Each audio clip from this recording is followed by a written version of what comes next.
13th, Part 6, Jason Lives, is about Tommy Jarvis once again going after Jason Voorhees, trying to kill him once and for all.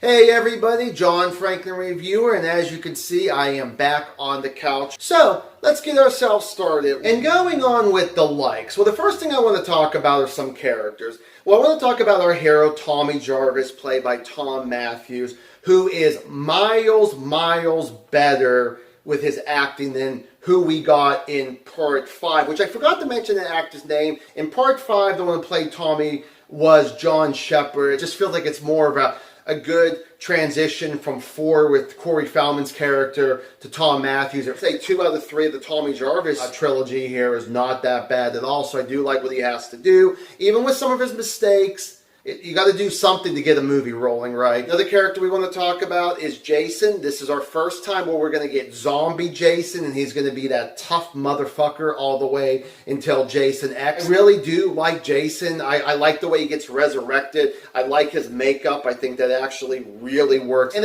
I guess I never thought about this before, but people would say he's kind of like Carpenter Jason, the way he's dressed, or Home Depot Jason.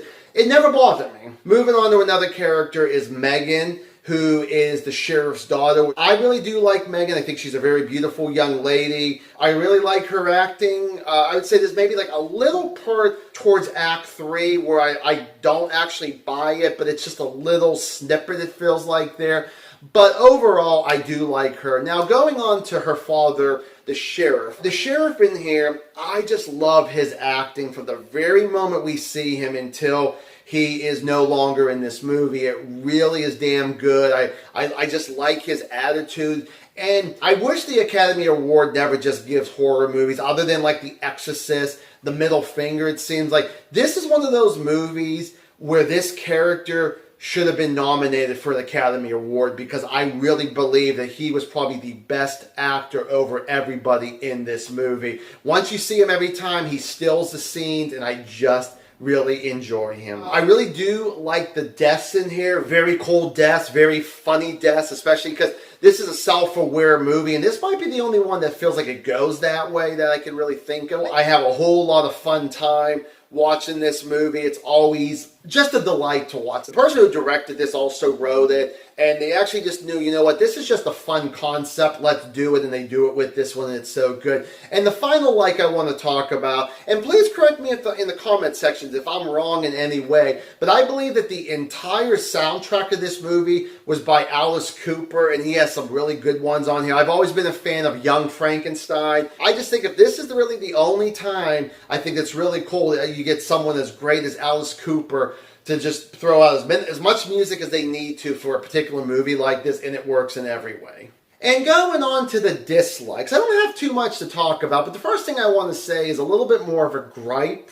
But the thing is, it does bother me a little bit, probably more than other people. Well, there is probably about maybe 3-4 minute stretch. That's all it really is. Where they have this couple in the woods, they're having champagne, and they want to make love.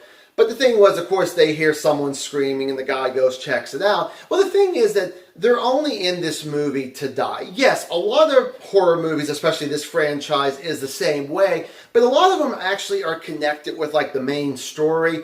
These were just extra characters to die, and I kind of feel like that they didn't need to be in the script, they didn't need to be in the film, they could have just taken them out and it would have been perfectly fine. Then the other thing I want to talk about is the deputy to the sheriff. Now, how much I like the sheriff, the deputy is the complete opposite here. He's an idiot. He's supposed to be, and I just personally just don't even really like his acting, really don't believe him that much, just not a fan of him overall. Now, Friday the 13th, Part 6, Jason Lives, I'm going to go 3.5 out of 4 stars. Now, have you seen this movie? Are you a fan of this one? Are you middle of the road? Do you not like this one? Give me a comment down below. So thank you guys so much for watching another Friday the 13th movie. I will see you guys in the next video. Bye.